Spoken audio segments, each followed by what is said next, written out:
Welcome into Rover Sports. It is Wednesday, and we have finally made it to the NFL season. 1 day away from NFL football. It has been a long, long off season, and we are blessed. It's actually Tuesday. I always get that messed up. It is Tuesday. We just watched college football. It is now officially fall season, and we have a very special guest from Inside the Birds podcast, an NFL insider, Mr. Adam Kaplan is right here on Rover Sports. Thank you so much for that introduction. That was actually one of the best introductions I've ever gotten. I got to be honest really? with you. Really? People want to usually throw me out, but I appreciate the invite. No, it's good. You're right. You set this up very well. We're back to football. Thank goodness. The preseason was absolutely atrocious. It's the worst preseason in my 20 years of covering the National Football League that I've watched. It was painful. I tape painfully all of them. Every single NFL game I get off NFL Network. They put every game on. And now we've got the start of the season on Thursday, less than 48 hours. We are now from kickoff of the Bears hosting the Packers. Yep. That's a good game, NFC North matchup. It's an interesting game, and it's not the New England Patriots. It's not a Super Bowl champion hosting, and that's kind of unusual. It's a rivalry matchup is what is NFC North. So, yeah, you're right. It is. It should have been. Well, I think the Patriots are going to host on Sunday night. They host the Steelers. Yep. Usually what you do is you get them on one of those two nights, the Super Bowl champion. But, yeah, thank goodness football is back. I couldn't take it any longer. Well, so you watched – I just want to clarify. Did you watch every preseason game? No, I taped them all. And I go through – what I do is I look for certain players that I've read about or have heard about or a coach told me about. I want to get more familiar with them because they could be playing more than I expected. So I'll go through the preseason tape, and I'll just go through it. Okay, hey, this is the guy this guy was telling me about. I need to watch this guy. Because shows like this – someone will ask me, hey, did you see Rashad Penny this summer? Yes, I did. I spent 2 days with the Seahawks, and I did see them in the last 3 games, and I know how much the Seahawks like Rashad Penny. But it's just an example of you got to know what's going on because they're not just one team here in the Eagles. There are 32 teams that I cover. Can you and I'm going to introduce Bruce to Sports Doc.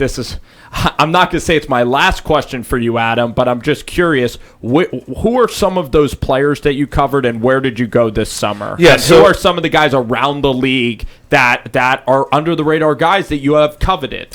Yeah, in your time? So what I did is I go through a training camp tour for SiriusXM, and I've done this now for 15 years.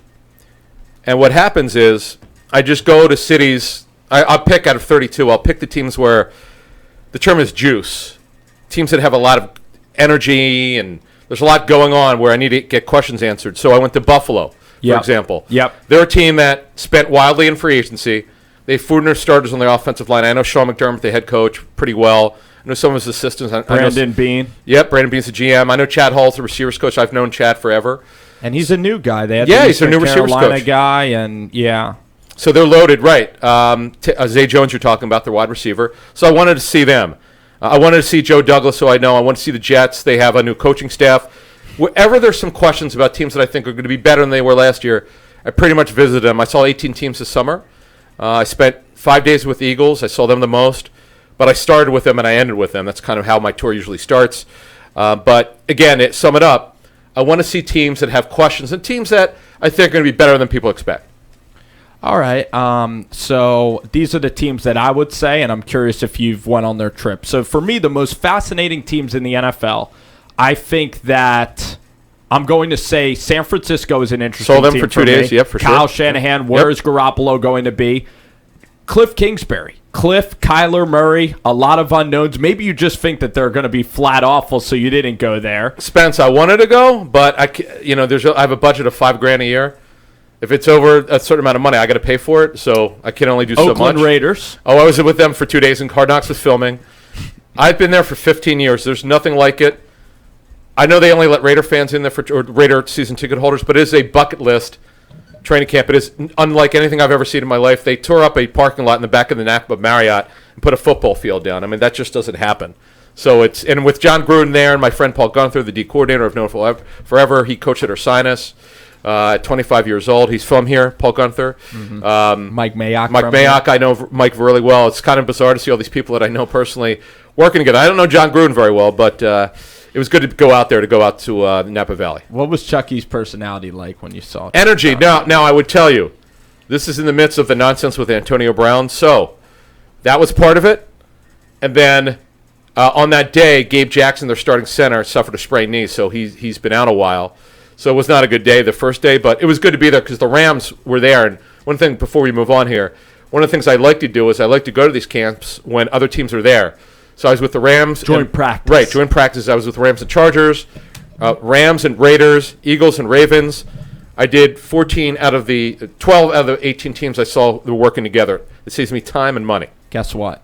Even better than preseason football. I want to welcome Bruce the Sports Doc to the show. The other co-host, Bruce. I'm sorry, I just had a little minute with Adam there asking him some questions, and I'm lurking. It's great that we have an NFL insider such as Adam here in our presence, and Bruce the Sports Doc. Welcome into the show, Bruce. And you just heard Adam there. A lot of interesting storylines for this week and for NFL. Who are some interesting teams to you, and where do you want to get started tonight? Well, we're here in Philly, and I know, obviously, Adam's show is Inside the Birds. And as you know, your dad has been a season ticket holder for only 50 years. I am aware. So I'm... Doc, where do you sit? I sit in section 111. Oh, better than my seats. We've had him a while. For my parents. Franklin Field? Back to Franklin Field. I knew my first game was in 68. My first game was actually an Eagles game against the Giants with Fred Tarkington as quarterback. I couldn't see over the guy in front of me. As you can see, I'm not blessed with great height, nor was I when I was 8 either. But I know that it's very exciting. Like you, I echo the fact these are the worst preseason games I've ever seen. I went to the Ravens game. It was unwatchable. So did I, unfortunately. And I went to the other game that was unwatchable. I think Titans, Tennessee. Yeah, just unwatchable. And I was lucky that I had an engagement, so I was able to. Can I make a suggestion? Just give them away. Just give the tickets away. The preseason. Why do you? This is it's funny because every preseason game that I go to, I check the crowd out. So many of my friends give them away, and they go down the shore. Because we all have better things to do. I have to do it. This is my job. If I was just a fan, I would not go. It's hard to sell them, so you are literally just give giving them away. Exactly. How long is it before preseason? What we know as preseason is just Al. The problem is, okay, as the Phillies are getting knocked around here, the problem is that until the CBA gets negotiated, both sides have admitted that the preseason's a farce. Mm-hmm. But how are you going to make up those 2 games? The league wants to reduce it to 2 games. Sure. How are you going to make up that lost revenue? Mm-hmm. And they're going through so many scenarios as they negotiate the CBA, which is up after the 2020 season. That's a lot of money. Believe it or not, it's so much more money than you would have. The way it's explained to me, way more than fans understand. But you're right. Something's got to be done. This is embarrassing. Roger Goodell, the commissioner, has talked about it for a couple of years. He's going out of his way to put down the preseason. Mm-hmm. You know it. He wants to get rid of it. When he does that, you know there's something going on. Well, and here's the thing that I want to say. This is kind of an opinionated piece. I don't want to see the regular season go to 18 games because then I think we're going to see more injuries and the playoffs. I'm not in favor of expanding the playoff either. I think it should be a coveted prize to make the tournament at the end of the year. So I think the joint practices are attractive to see. And look at what Adam Gase said about Avery Williamson when he got hurt. It's terrible. It's such a player empowerment age that we live in. That's why the preseason isn't as valuable. Spence, you know what happened there, right? He kept Williamson in the game. Should have pulled him. He played him with the backups. And that was a major faux pas. You don't do that. And he's lucky that the players backed him because he admitted it was a mistake. But I'm glad you brought that up. That really bothered me that Gase didn't take him out because it's his job to know. I don't care if he doesn't call the plays on defense. You got to know that. And Greg Williams, the defense coordinator, should have pulled him out of the game. That was terrible that they kept him in. And he tore his ACL. He's done for the season. Oh, by the way, his contract's up. Awful. Yeah. So I think the preseason now, the product is watered down because players are more aware of their bodies trying to get contracts. And also, really, you look at McVay, some of the offensive minds now, they won't show any plays. So, like, for Kyler Murray, when he struggled versus Oakland, he was laughing after the game, Bruce, because he said, I don't care it was a safety. I don't really care I threw an interception. This is not what week one's going to look like at all. Everybody was making a big deal how the Raiders shut down Kyler and how Kyler is a rookie quarterback. but just Bruce, it seems like week 1 is going to be so different than the preseason. Yeah, I know. Obviously here in Philadelphia, we really didn't see much of anybody. In fact, everybody's looking to see Carson Wentz. We've seen him in the preseason. He looks thinner, leaner. People always try to make something of a guy's body type, whether he gains muscle, whether he loses weight. But certainly, this is Carson Wentz's time to shine. He's never had any more weapons, certainly in the wide receiver position, and looking at the running backs too. I think the offense looks great. My concern is on the defensive side of the ball. As many, I'm particularly concerned about the cornerbacks. Knowing the last few years, the Eagles, I guess, for the last 5 years have been prone to the deep ball, just to getting burned. If you remember Tampa Bay, of course, Deshaun Jackson, they just get burned on the deep ball. And in Jalen Mills, who I think is an important guy, still has this Jones fracture, phantom foot problem. I'm a sports doctor. It's actually Liz Frank, yeah. Liz Frank. He won't be back till week 9 at the earliest. Is that what you heard? Yeah, so that's really unfortunate. This is a very lingering foot injury. That's a bad one. And Ronald Darby, who I must say he was at the Made in America. I like the fact when the players come out, he actually took some pictures with some of my high school kids, from cool. Shipley School. Yeah. Your high school kids. Well, I'm saying my daughter and her friends. I'm not a high school kid. He's running a cult. No, but you look at Ronald Darby and Sidney Jones, it's his time to shine. They drafted him about time. with an Achilles tear. Time for him to start tackling. That experiment's got to be over if he's Jones not is healthy. Darby, we'll see. Now, when players come back from an ACL surgery, reconstruction, they always tell me their leg gets tired. You really wonder, because Darby didn't play in the preseason, where is he in his comeback here? We really don't know. Sidney Jones looks smooth. He looks great coming back from the Achilles. He's got length. He's an athlete. He's a talented player. Enough of the injuries already. He's got to stay on the field in his 3rd year. And then Rasul Douglas had a phenomenal training camp in preseason. I thought he looked great. He did really well. He did. Against the Titans. The Baltimore game, he did not play well. He had a couple of mental errors, but overall, he played well. Played great against the Titans. He looked big. Yeah, he's long. By the way, he is speaking. I'm glad you pointed that out, because you can't tell without the jersey. He is rocked.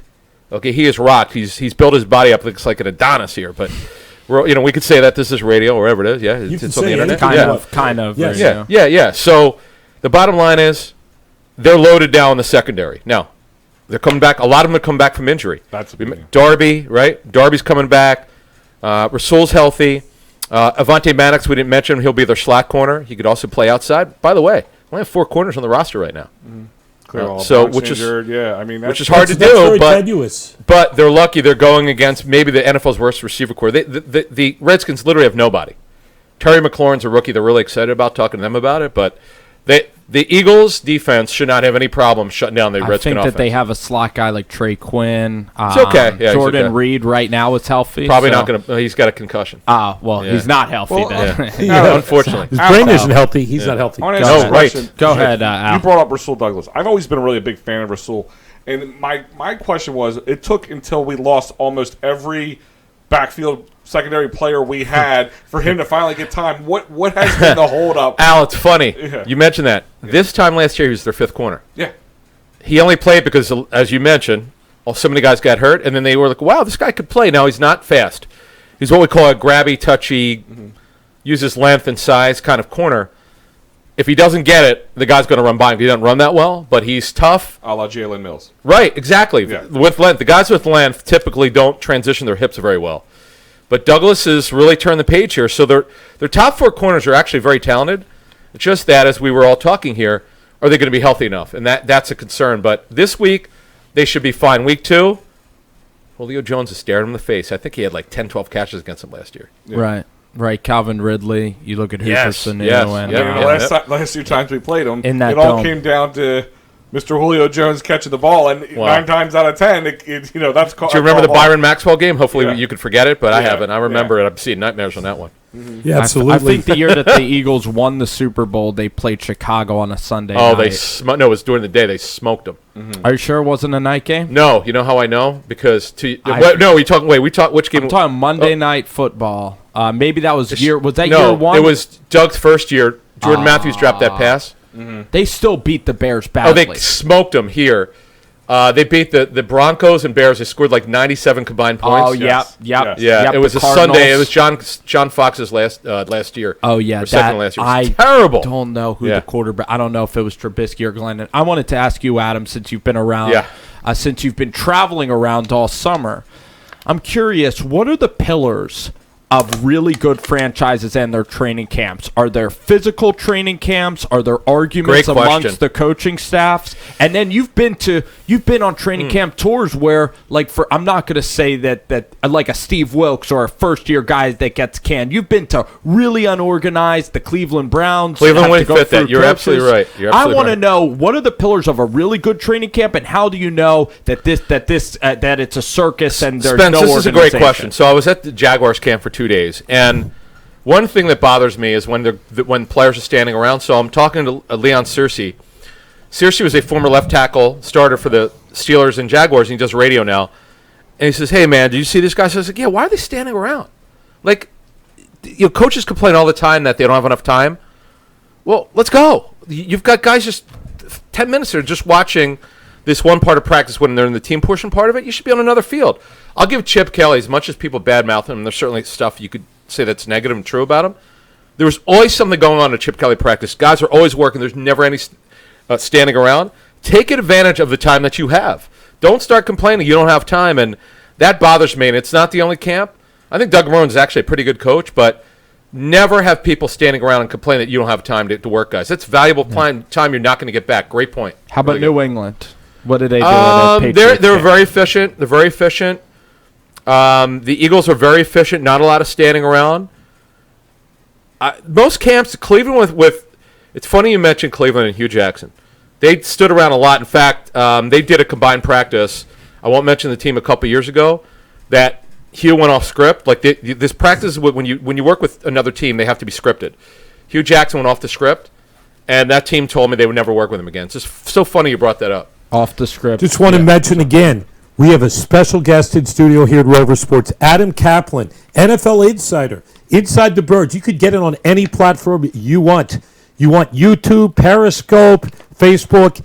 It's very exciting. Jeff Mosher, a very good personality. Hey, Doc, you mentioned Periscope.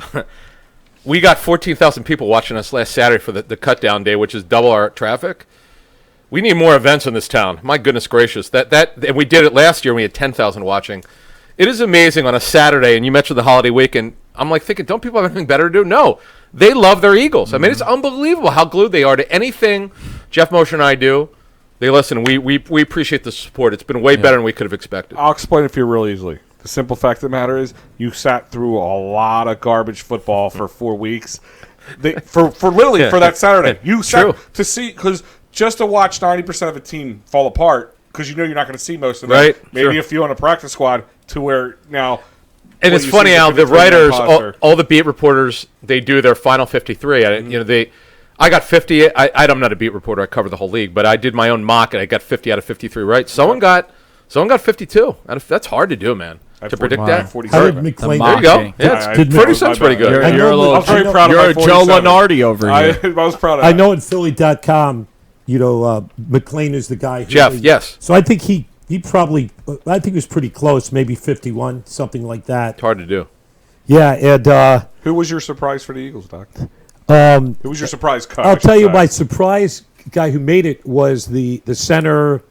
Oh, Herbig, Nate Herbig, yeah. I'm glad to see it. And my surprise cut was one of my. I like Stefan Wisniewski. Mm-hmm. It just he doesn't seem to get. He's kind of like Rodney Dangerfield. He doesn't get any respect. And he also. But whenever somebody gets hurt, whenever he gets hurt, he comes in. He can play any position.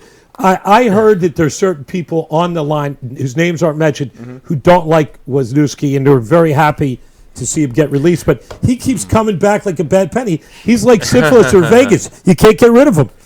Well, it's because they can keep chopping him down. Because you said they cut him, and then what happened? They brought him back because they didn't have to keep him on the same contract. And he sat out there for a while. It wasn't like they cut him and brought him back 2 days later. He was out there for a couple months before they brought him back. It's funny. He was not happy when they didn't bring him back initially, and he changed his mind, I guess, because he saw no one else wanted him. And when he signed the usual story with him, right? When he signed his contract, he wore a tuxedo. It was really odd. It was like a tuxedo shirt just to show that he was back. Very odd, and he complained a lot when Isaac Seumalo took his job, but Seumalo now is one of their best linemen. He's tremendous.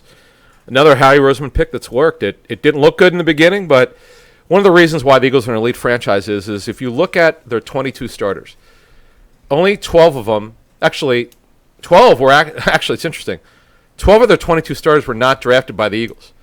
They're showing that you can mix it up with free agency, which is typically not the way you do it, but their evaluations are so tremendous. That's why you're winning, because we were talking earlier about how elite franchises handle their training camps. If it's all about evaluation, and I see my friend Dan Morgan up there, who I know Dan very well. I saw him at the Bills camp. When you evaluate well, this transfers to everything that you do in your organization, and it's no doubt Howie Roseman learned from all his mistakes. He's now one of the better GMs in the league. He's probably top 5. And I would say also the way he manages the cap space, the contracts. Yes. Carson Wentz, that's part of it. He came in right there because Carson Wentz, there's a question, is he going to make it through the season? A perfect chance to sign him. And not only is he a great player, but he's a great face of the franchise. I went to the Carson Wentz charity benefit. The AO1 I'm a Jewish guy. I found myself like worshiping Jesus and everything. No, did you? No, Jews just for kidding. Jesus, No, huh? just a joke. Okay, It's a joke. No, he Jews for Jesus. No, he wasn't. No, they not were exactly. baptizing people on the field. Yeah, they were baptizing Jews pools. actually. But in any event, that's the point. Carson Wentz is the guy. He's the All-American. He's a great guy. Really is a great guy. And just a nice person. He's not a bad guy. No, I'm a huge fan of his. Sports. I am a huge fan of his, and whatever people believe in, it's up to them. I don't begrudge him for it. I was there. Josh and I were there.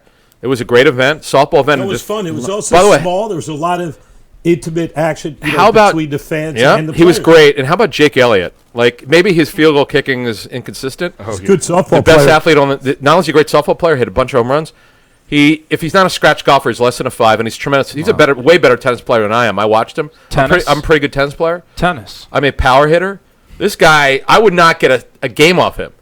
He's a great athlete. He just needs to be a little consistent. In tennis, he's probably fast or can really recover a lot. He can, Spence, but he hits the ball way harder than I do. And some of my friends have to get back to the fence when I hit. Of course, sometimes they're not very accurate, but that's the other problem. Right, you probably hit that flat forehand that's going long and hard, but my serve is not very good. Yeah, and Sam Bradford, scratch player as well. Is he? I remember that. He was a scratch golfer. But to be a field goal kicker, like Josh Scobie, I know could really play golf. You just have to be How very do you know accurate. that, by the way? What about the field goal You should kicker? know that. Josh Scobie knows a lot. No, it's just a That's charity. all You're as bad as I was when I was your charity age. tournaments. Nice. How old are you, by the way? I'm 25. 25. Okay, when I was a kid, God, you had more than half my age. Man, how did you get so young? I need to get How younger. did I get you? It's funny. I don't even feel that young anymore. I'm 25. I'm still trying it's to all chat it downhill. up You're with college kids. But I got you. So, Yeah. Spence, let's bounce around. I know you have a list of the games. I love the GMs. Let's bounce around the Whatever you games. want, guys. Whatever you want to do. Can we do top 5 GMs in the league? Whatever you want, man. No, let's do games. Let's get into games. Week one, Time's man. fly. We're already halfway through the show. You need to direct the ship sometime. Well, Bruce. you just toss the games out, and I'll start directing. All right. So should we go game by game? Game by game. Let's rock. With the most interesting games to the All right. worst Well, games let's start last. tomorrow. We never get Packers and Bears, and sometimes I'll jump in first, and sometimes I'll let you guys give your picks. But Packers and Bears tomorrow at Soldier. Go ahead. I personally, I'm looking at the Bears. I think that the Packers are an unfinished product with Aaron Rodgers and LaFleur. Yep. I don't think you know what you're going to get, and I think there's going to be some growing pains. I believe the Bears, a very solid team. I believe in Trubisky, solid player at home, big home field advantage. Week 1, I'm taking the Bears. I agree with your assessment of Packers. That's exactly what I was going to say. It's his first game. LaFleur is a passive guy. I talked to coaches that work with him. That's not a good thing when you have to work with Aaron Rodgers, who is, I don't know if passive-aggressive is the way to say it, but he is a type A quarterback. I talked to an NFL coach who compared him to Carson Wentz in terms of mindset. He will challenge you as a coach. But Matt LaFleur is a guy that I don't know that he was all that good footing with the Titans as their offensive coordinator. I'm kind of shocked that he got a head coaching job. So this is something to watch, guys. I'm picking the Bears now. Don't forget the Bears don't have a new defensive coordinator, Chuck Pagano.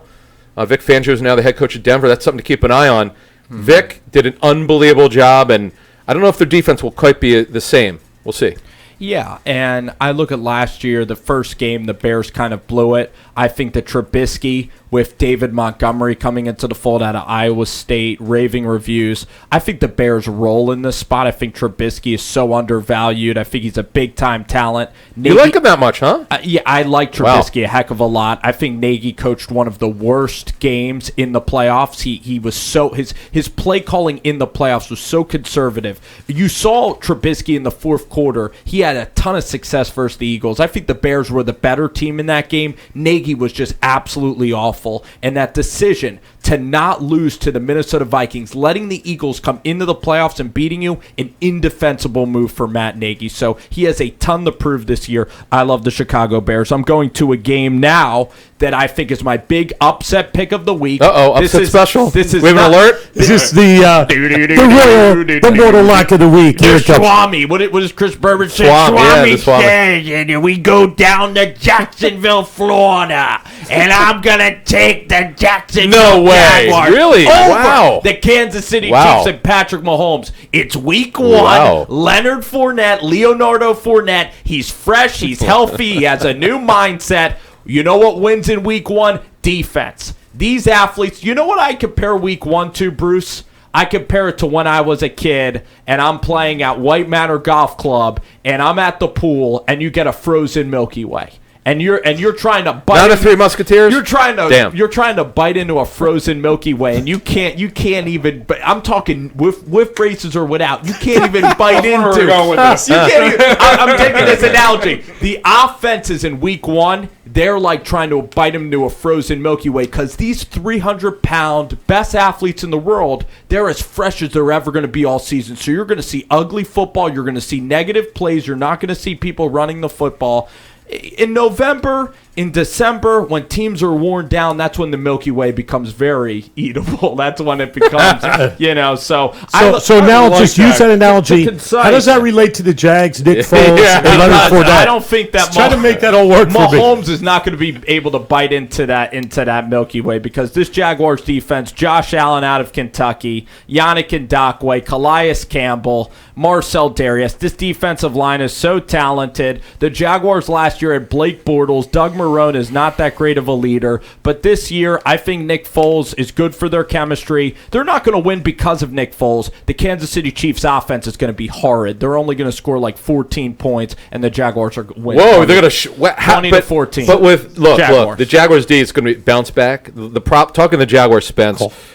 Last year, they thought that they were on the field too long. You mentioned Blake Bortles. He was a big reason why, because they could not convert an offense. Right. They got tired in that heat.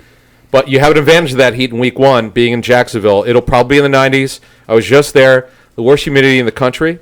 Now hurricane coming. Right, and that's the other thing is we have to see what happens, although it's now at Category 2 or 1, so by the time the game happens, it should be fine. Right. But overall, you're right. It should be a relatively low-scoring game. And coaches always tell me the defenses are ahead of the offenses early on.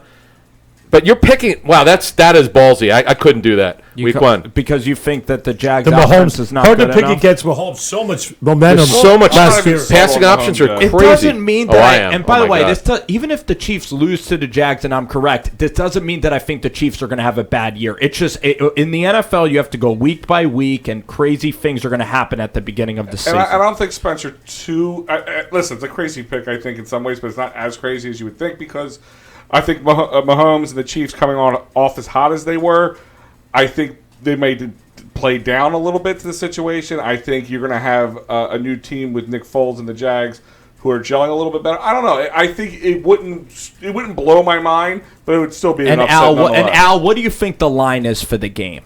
Don't tell. I have no clue off the top of my head. I couldn't. It's 4. 4. So Vegas is begging you to take the Kansas City Chiefs. Yeah. And that's the point. So let's go to the next Bruce, game. let's go to a game. We're doing the 1 o'clock hour. Other than the Eagles game, I think that this is my favorite game of the 1 o'clock hour.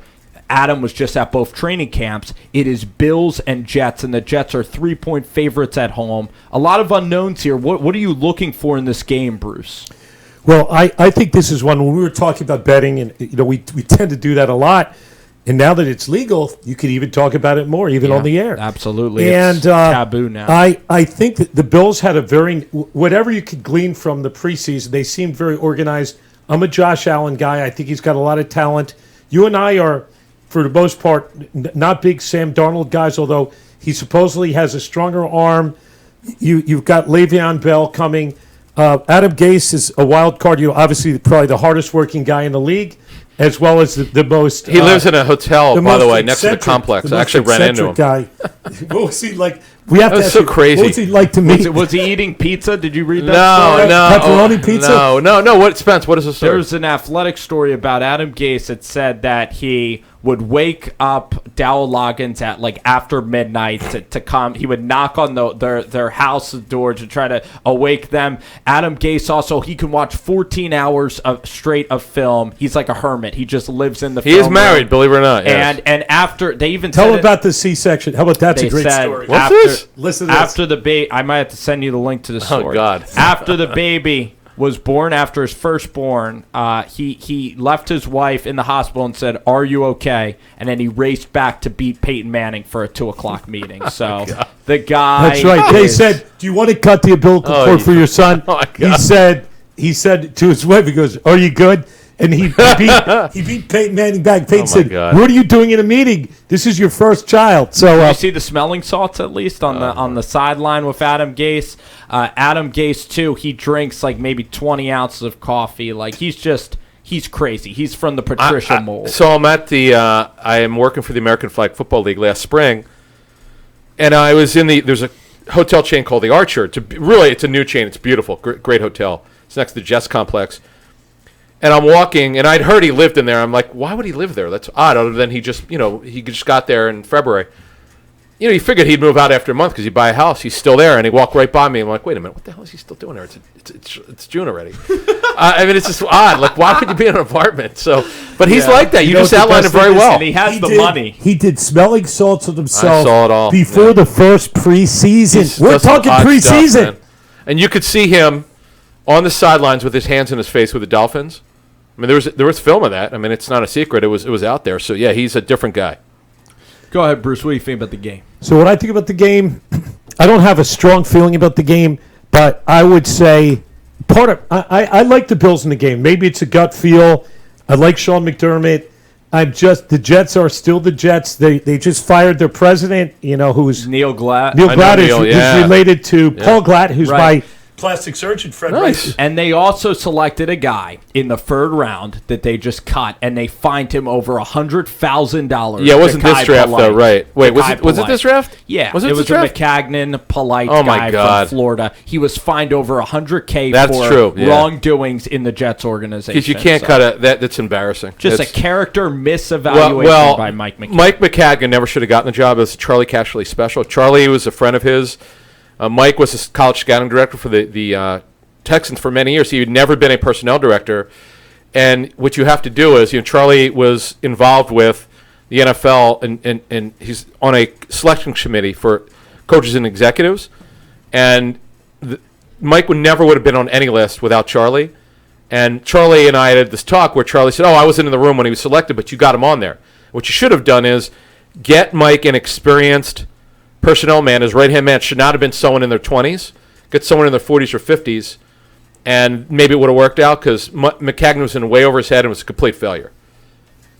Yeah, what are your thoughts? And from a personality standpoint, I don't think that him and Todd Bowles were communicating like they should have been communicating. It was a bad arranged marriage. What are your thoughts on the game, briefly? My thoughts on the game, I look at Josh Allen, and I'm just worried that the Bills and their offensive line against Leonard Williams and against Quinnen Williams are not going to be able to run the ball at all. I'm really worried about Dable being aggressive in this game. I want to see the Bills with Robert Foster. I want to see them air it out against kind of a Jets secondary that's weak. And I'm just worried the Bills are going to play to lose the game. I'm worried that McDermott is not going to be aggressive enough. And I'm worried that the Bills are not mature enough to beat the Jets.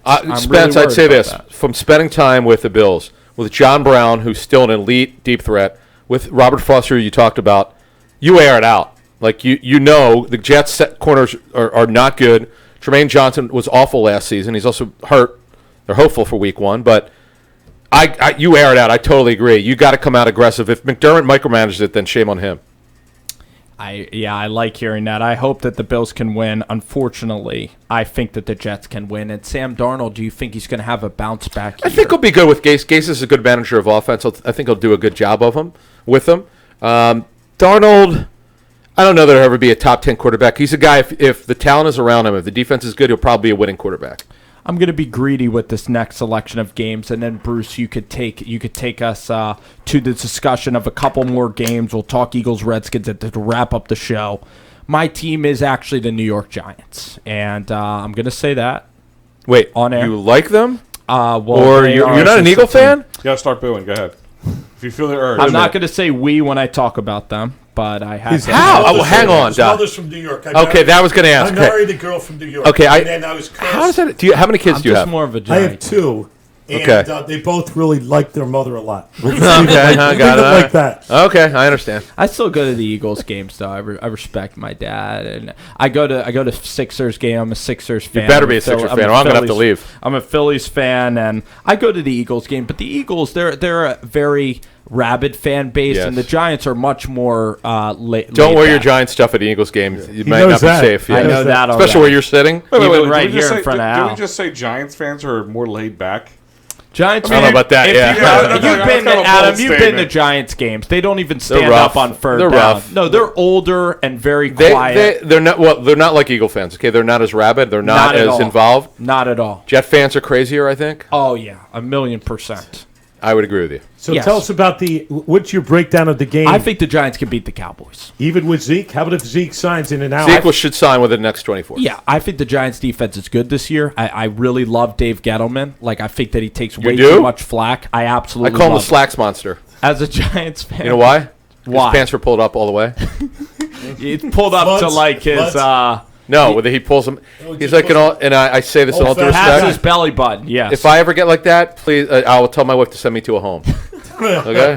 He also I'm like this with everyone. So throw away the key. No, that's okay. He has those sunglasses that are like those blue, He's a nice man. He has not done a very good job since.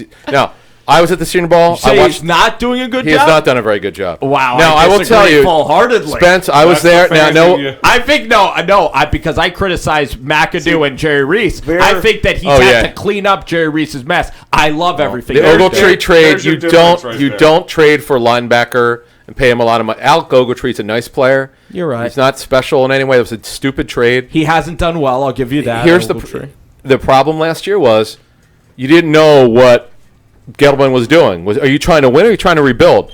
Now they have to rebuild because the roster's horrendous.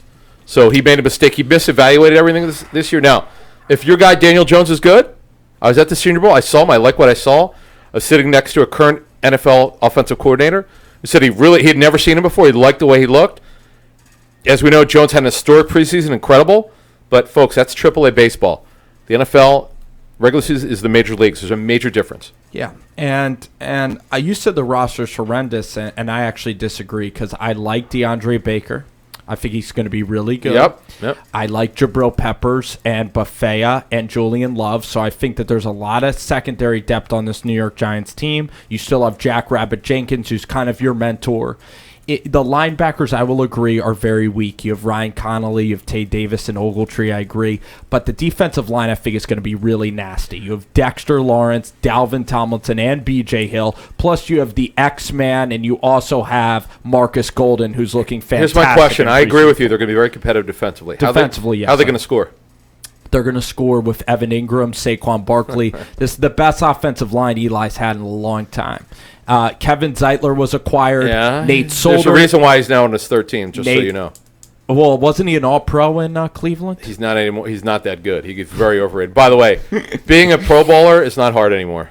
So tell me the scouting report on Zeitler then. I'm curious. He's fine, but he's not that good. Now, if Solder could stay healthy and play to the contract, that would help. Jalapeno's not that good of a center. He's actually below average. Right, they have Pulley there too. Spencer Pulley's okay.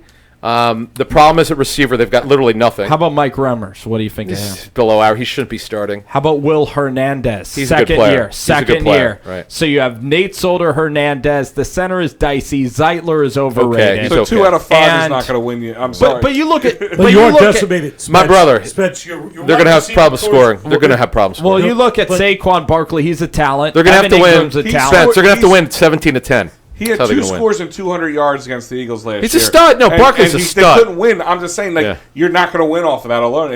You got to throw the football in the national football. You don't win by running it like this. This is your difference between an Eagles fan and a Giants fan. You guys are sold. You're all in, no matter what. How crazy? Giants, well, he should be. He's a fan. Fine, but Giants fans Eagles fans will tell you if listen. If we thought they picked up somebody wrong or they didn't have a good enough something somewhere. Eagles fans. That's not true. Giants fans, and Adam knows because he knows the pulse of the NFL. You know the Giants fans are as down on the Giants as they've been in a long time. Is that correct, Adam? Well, they're sick. They don't like Gettleman. Okay, they don't like Gettleman. No one thinks the Giants are going to be good this year. But nobody. Spence, so Al, that is wrong. I am the one Giants fan that believes in that. I'm the one positive Giants fan. If Daniel Jones becomes a good quarterback, no one will care. All the negativity with Mike Francesa and everyone killing the team. The quarterback, it's all about the quarterback and nothing else. If he is good, he's going to play this year, I would say between 4 and 6 games. That would be painful. I see the Giants being a playoff team, so I would hate that. Eli has one Doc, more year could left. Could you check him for something? I know he's got. I can't. Brother, what are you doing? Why? Well, listen to their schedule. They're not going to score. They have the Bills. They're not the beating Redskins. Dallas. Come on, dude. They could possibly. Where's the game this Dallas. week, by the way? By the way, isn't it Dallas? Eli Manning has. You have Slayton. You have Slayton to run. Yeah, but you have guys that could definitely catch the ball down the field. Cody Lattimore, Benny Fowler. Number 5. Right, now there's a thin line between positivity and insanity. I'm just telling you. Like, I'm being dead honest. I'm not trying to bash your team in any way. But you think Zeke has never run well against the Giants anyway? You really think Zeke and Tony Pollard? You really think Dak is going to light this defense up? It's not going to happen. But he has people to throw to. He has one guy, Amari Cooper, and then you have a Gallup guy out of Colorado State. I actually feel bad for Daniel Jones because here's what's going to happen most likely. Here's my prediction. Think Jason Witten is getting out of the nursing home and is going to stumble across the field? Yeah, he is old. Still better one of most of your receivers. But my point is I think this is what's going to happen. Tell me what's going to happen. I think their O-line is not going to be able to hold up. Their offense ain't going to be able to score. They're going to get blown apart. Eli's going to fall apart very quickly. I give it 4 weeks, 5 tops. Okay. And then Daniel Jones is going to get thrown into the same mess. That's why I feel bad for Daniel Jones, because I know he's going to get thrown into. They're not going to upgrade their O-line and get some new offensive weapons between that time. That's what happened to Josh Allen. He got hurt. There was a terrible Bills line. He got destroyed. Now they have 4 new starters. You're right. Because last year they were terrible, embarrassingly bad. It was terrible to see. He was a complete. But you saw Jared Goff with Jeff Fisher. And Jeff Fisher leaves, and Jared Goff in the second year wins the division and plays really well. Mitchell Trubisky in his second year with a new head coach and a terrible offensive line wins the division. So it is decent to get rookies some playing time. If the Giants are out of it, then yes, Daniel will play. I mean, hopefully that doesn't happen, but it could. I don't even know if it's going to take them to be totally mathematically out of it before he comes in. If Eli puts on the kind of show that he did last year for the most part, where he's falling on the ground when guys are 5 feet away from him, and their offense is stagnant at best, I don't see how that helps. I mean, fine, get him in there, give him a little. A taste of the NFL, but I don't know how that helps a young quarterback, because if he's just going to get pounded the whole time and have nobody to throw to, at that point it's not the quarterback's fault. No, you're right. I can't even blame Eli at that point. Well, the longer you hold on to it, the more susceptible you're for getting hurt. Mm-hmm. And also, in terms of processing information as a quarterback, that's what the Bills told me last year with Josh Allen. He held on to it too long because no one's getting open, and he's getting hit because the line sucked. So this year, because the line's better, he's processing better. Mm-hmm. Eli's problem is when you put pressure on him, he folds. He turns his body to when he tosses it up in the air, and it gets, if you block for him, he'll carve you up. That's why Eli has played for so long, because I think he's very judicious with his body in terms of getting rid of the football. Durable, very durable. So we got a lot of Cowboys love in this room, which is understood. What? Whoa. No, meaning you guys think the Cowboys are going to win on Sunday. Where is the game in Dallas? Yes, the game is in Dallas. Although they're not a great home team, which is odd. Funny. Yeah. I've been there. All that money they spent on their home, they can't win it. Too big. Let's go back to the Raiders. I think that'll be an interesting. I know that'll be more of a neutral room, so the room won't completely turn against me. to spread your wings with the Giants and unfurl yourself. Absolutely. And I'm glad that you guys could handle that aspect of the show. Barely. Talk to us about the Raiders. I like the Raiders against the Broncos in this game. It's a home game. It's Monday night. It's Raiders hosting the Denver Broncos. Okay, they're hosting. Bruce, I think you like the Raiders in the spot as well. I do. I of course, like everybody, I've been watching Hard Knocks. I like the Abrams kid. The safety. I think that the Gruden's going to be ready. This is their last stand in Oakland, Alameda, and Monday Night Football for Game 1.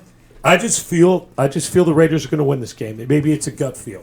Ooh, Joe Flacco, who I've covered since 2007.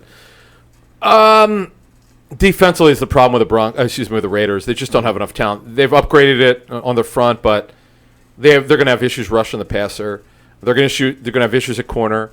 They're just not going to be good enough. They're a 6-7 win team, which would be better than last year. They had 4 wins, but I just don't see them doing it. I know it's Monday Night Football. You never know. It's crazy things happen in Week 1.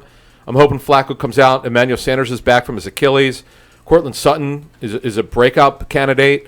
They're going to be okay at tight end. Their line is better, they think. They're going to be able to run the football. They're able to throw it. Their defense should be phenomenal with Vic Fangio. They're going to go to 34 front. They shouldn't have a problem, but strange things happen in Week 1 where you go, man, didn't expect that. This team is not ready, so you never know. But I would pick the Broncos. So you see Denver as a playoff candidate? I think they're an 8-8, 9-7 team. I think at best they're a wild card team. Okay, let's go to.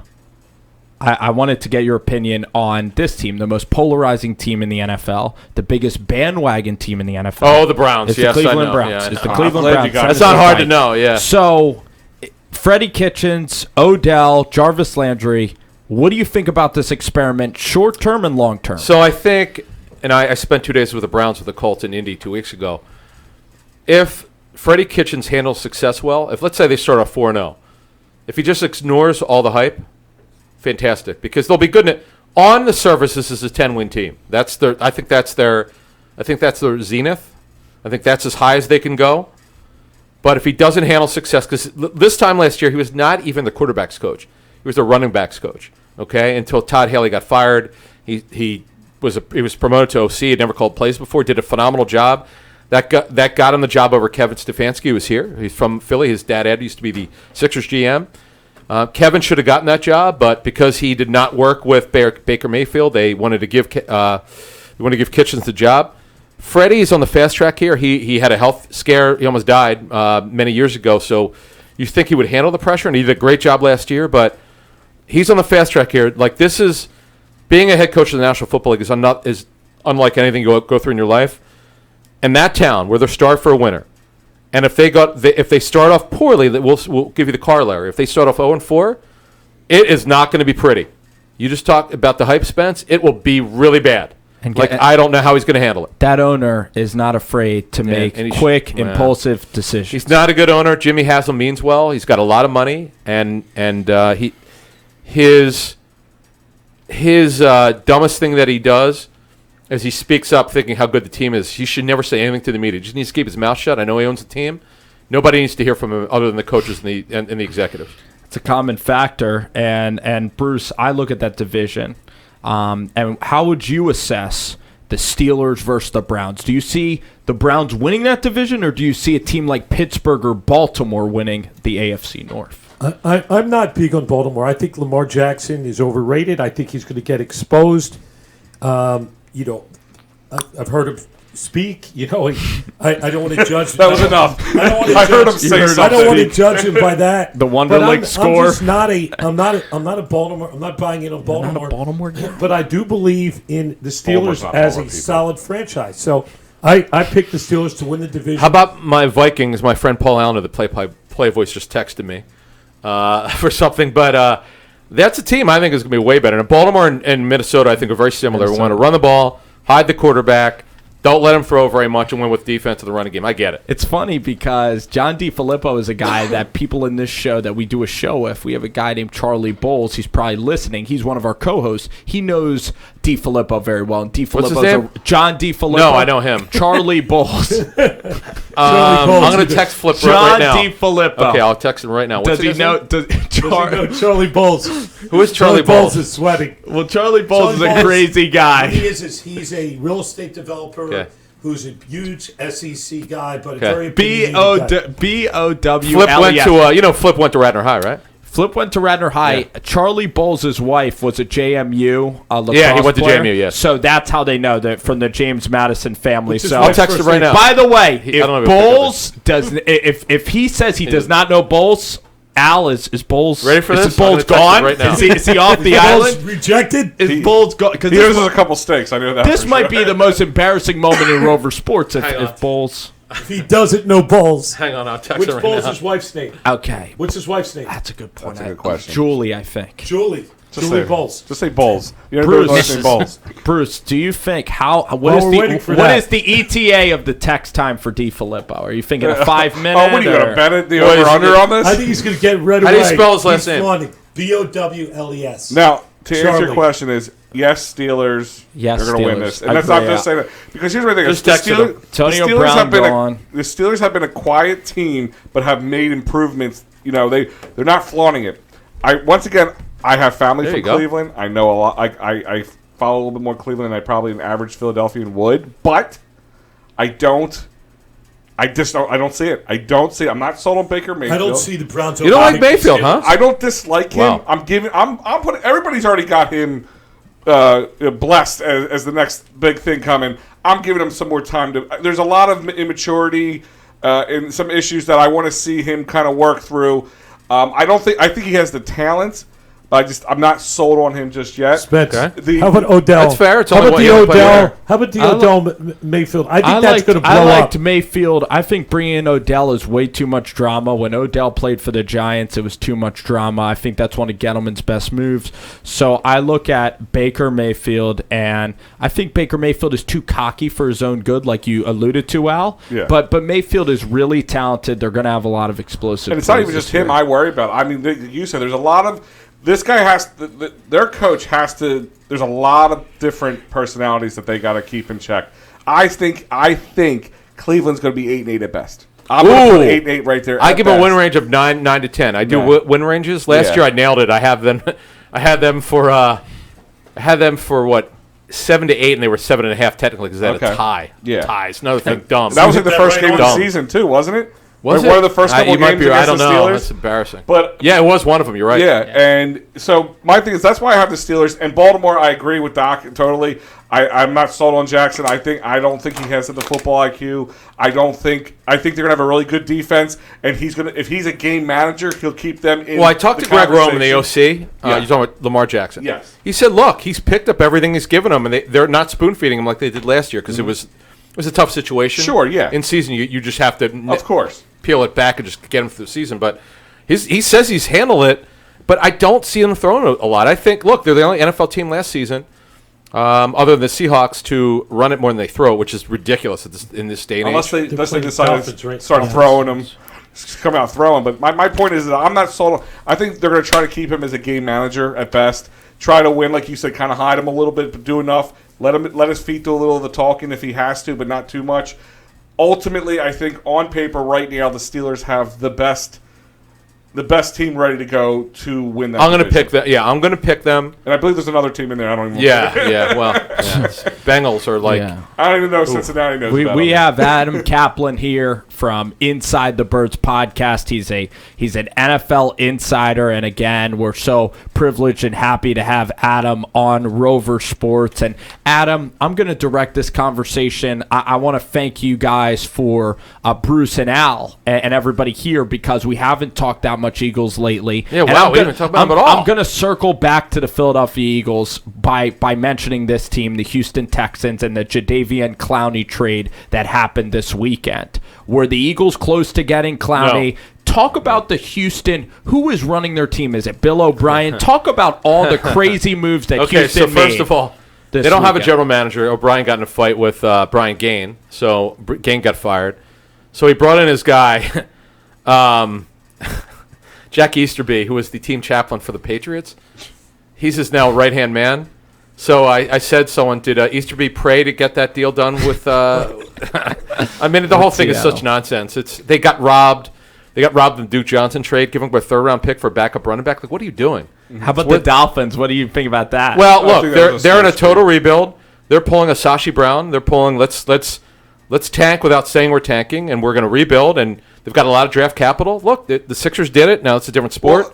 Well, but it could work. If they're rebuilding, what was the point behind Tunsil then? Getting rid. I mean, was the guy you kind of can keep in a rebuild situation? He's young. Here's good. Why? Because the trade was so ridiculous. Yeah.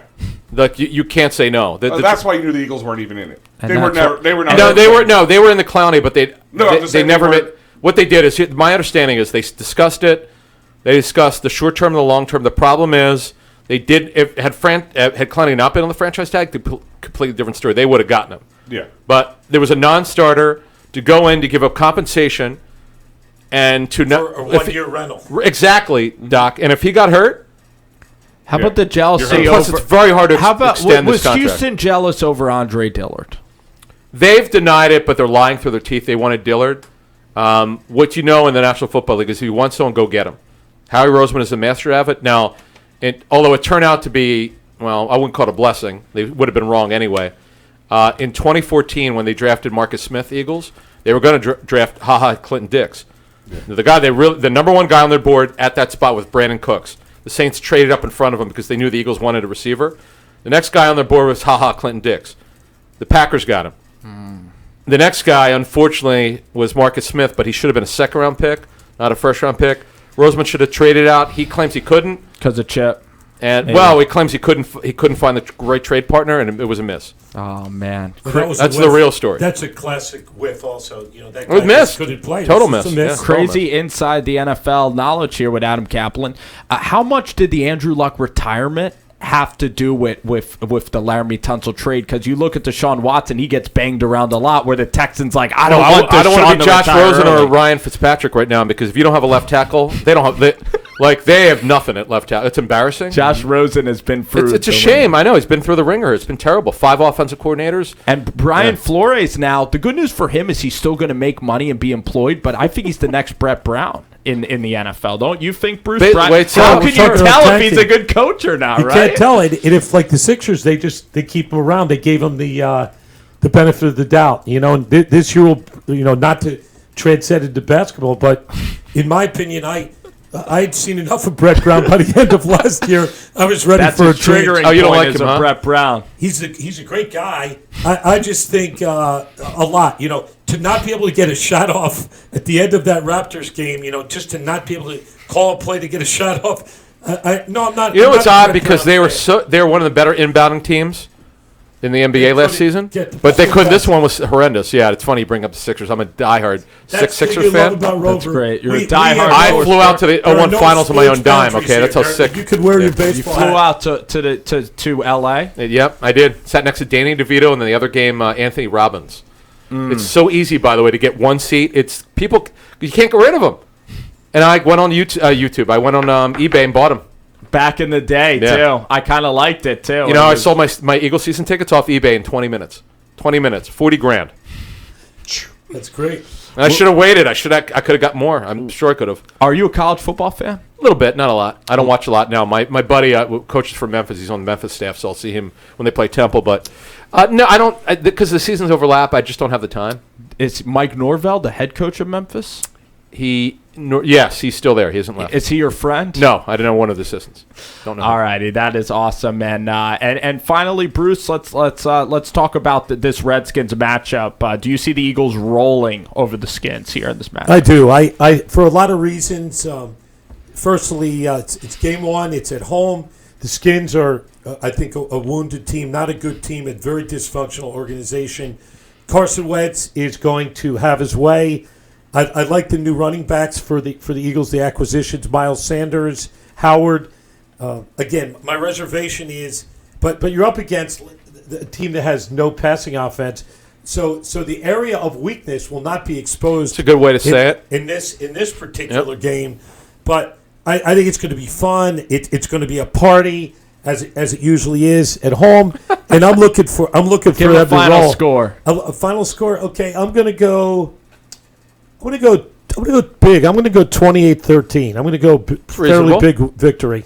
Big victory, and also not the most high-scoring victory. Had this been Spence week 8, I think the Eagles would put 35 on him. It's hard to imagine Carson Wentz for missing 4 games, missing the preseason, not having that great work with Deshaun Jackson in the preseason.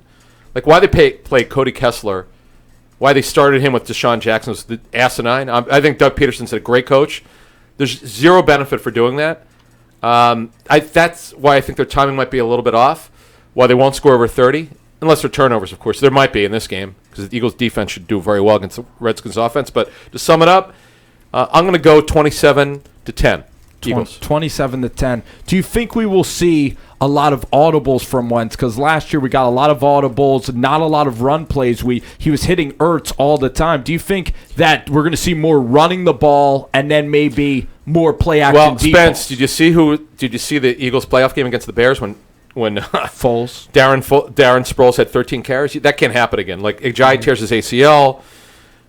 You go through the list. Corey Clement tears his LCL. They didn't have anyone left. Now, I understand why they didn't run it. Now, there's no excuse, not that they should be a running team, but there's no excuse for not running the ball well because they are loaded at running back, actually too deep. Wow. If that could be possible, so they're really deep. Howard and Miles Sanders, Darren Sproles. And Corey Clement. And they cut Wendell Smallwood, who's now with the Clement. The Skids picked up Corey Clement That is today. a nice Belichickian move because they're trying to get that playbook. That's exactly right. Belichick and Trayvon Hester. Yeah. Yes. Well, I mean, I saw something today. The Eagles have under $5 million in their running backs, and Dallas is about to probably put 15 in a year under. And what's going to happen, Al, next year is Darren Howard won't be. Excuse me, not Darren Howard. It's a former Eagle. What's this kid's name? Jordan Howard. Thank you. Yeah, I can remember. Jordan Howard. Jordan Howard won't be with them next year. We'll see about Corey Clement, and Darren Sproles is going to retire. So yeah, you know what? They're not going to put. They never do, and I they think should. High on Miles Sanders. He's a stud. Yeah, oh, and I am too. I think he'll be getting the lion's share by week 4. No pun intended. The lion's share. Yeah, right? Exactly. Who is they play him week 3? Who is Miles Sanders pro comparison? Like, who is he going to be like in this NFL for his career? It's a tough call. He's a little bit of Shady McCoy because he's got shake and bake. He's bigger physically than McCoy. He's like a Bell. His jumps in some way. But Bell's not explosive. Bell's a set him up, patient runner. No one's then like hit it. him. This So kid, hesitant. this kid Sanders, his first carry. I saw his first carry in training camp. I was like, wow, this guy didn't hit. He missed their entire offseason program. Like, okay, he's back healthy wise, but he's like really talented. It's how tall is Sanders? 5'10"? 5. He might be a little bit 5'10", 5'11". So is he more finesse or is he more of a power back? He's a combo. Yeah, I agree with you. I agree with you. Yep. So like a Kamara, a great guy. No, Kamara's bigger. Kamara's 215, by the way. And here's the other and thing. he'll be utilized in the passing game as well. He had to take up the reins for Saquon Barkley up at Penn State. I mean, so but only for 1 year though. Yeah, for 1 year. But that's not an easy feat to do. No, in the long run. I'll give you a little bit of scoop here. So watch. It may or may not happen Sunday, but first couple weeks you're going to see a speed package. The Sean outside. You're going to see. You may even see Matt Collins, who could run. I like him. You're going to see Miles Sanders in the backfield and watch Darren Sproles in the slot. Don't be shocked, because I saw it in training camp. Great. Oh, that's really and I was good. like, the D corner is going to call timeout because how are you going to defend that? They might have to save that for Atlanta. You might have to save. Well, that'll be a fun game. That game's indoors, and that'll be a fireworks game. I can't wait for that game. Who? So we have Adam Kaplan here. Who is an under the radar team and a player? Who do you All right. Although I'm very concerned about the Titans weeks 1 through 4 because their left tackle Lawana's out. Their defense might be one of the best defenses in the National Football League. They're loaded. Wow. They don't have a weakness. The problem is on their offensive line. Old friend Dennis Kelly, former Eagles lineman. I happened to be there 3 years ago when the Eagles thought, and in fact I agree, I thought they robbed the Titans for Dorial Green Beckham, and as it turned out, that didn't happen. Green Beckham he had a problem with actually remembering the plays. A very they small dumped problem. it down. Yes, you're exactly right, Doc. He was a college leaper. But that's going to be a problem. That's going to be a problem because Dennis Kelly can't move at all. He's not an athlete. He's a grinder. He's a better guard or right tackle than left tackle. That's not going to be good. That's a problem. And then can Marcus Mariota finally be more consistent, stay on the field? But their run game is going to be great. They're loaded at receiver. They're loaded at tight end. But I'm very if they could just go no worse than 2-2, they're going to win that division. You heard it here first. Wow. Great. And how about Mike Vrabel and Henry Praise? I was high on them last year. They kind of burned me last year. I want to see Corey Davis. Corey's one of the nicest kids that we got to meet. We met him before the draft. And Tennessee, it would be fun. I think Conklin is a good tackle that they have. Ben Jones coming back. And Tennessee, you sure are alone on that bandwagon. I know. Even the Tennessee fans are not that confident. I think in the they're Tennessee a 10-win Titans. team. I love that pick, especially with Andrew Luck going down. Yep. No, so as you were saying, who's the player who's going to be underrated? Who's going to be a breakout player? Say, do you have somebody? Kyler Murray is very entertaining for me. I can't wait to see. And they didn't show anything, as you said to start the show. They didn't show anything in the preseason. He's going to be fun to watch. I can't wait for Murray. Josh Jacobs is going to be a guy that could emerge. Andy Isabella is a player that I liked for a while. And I will say, like you, Denver is a team that can rise, and the San Francisco 49ers. With the big Garoppolo guy. You like Jimmy G. Okay. I like Shanahan and Garoppolo. Spencer actually did a lot of film breakdown before he got hurt, and he obviously had a great year. So the question is, can he come back from that injury and be great again? This is going to be a really tricky game, though, at Tampa Bay with Bruce Arians and Tom Tampa's Bowles. defense should be terrible. Their talent level is embarrassing. It's awful. Their offensive talent is ridiculously great. It's like the exact opposite. I call it the George Costanzian theory of football. Be as bad as you are on one side. Be the exact opposite on the other side. What quarterback in the NFL do you think is not going to be on the team next year? Is it going to be David? Is it going to be Derek Carr? Is it going to be Mariota? Is it going to be Jameis? What quarterback vacancies? All three of them have an issue. I mean, Derek Carr is just the head coach, and John Gruden, if he's not happy, he won't be back. We just have to see how it plays out. But those are three good ones. I think you set that up well. It may not go very well for those quarterbacks. We'll have to see. But those would be three. Andy Dalton is on the final of his extension. So he's got to play well. It's funny you bring that up. If we go through these teams, there are a lot of teams that might be without. There might be 6 or 7 teams that won't have these quarterbacks anymore. I hadn't even thought of it. That's a good subject. It is a great subject. So, Big Al, want to thank you for producing the show. We want to thank our guests, Adam Kaplan, Spencer G. For Bruce's Sports Talk, we want to say, as always, good night and good sports.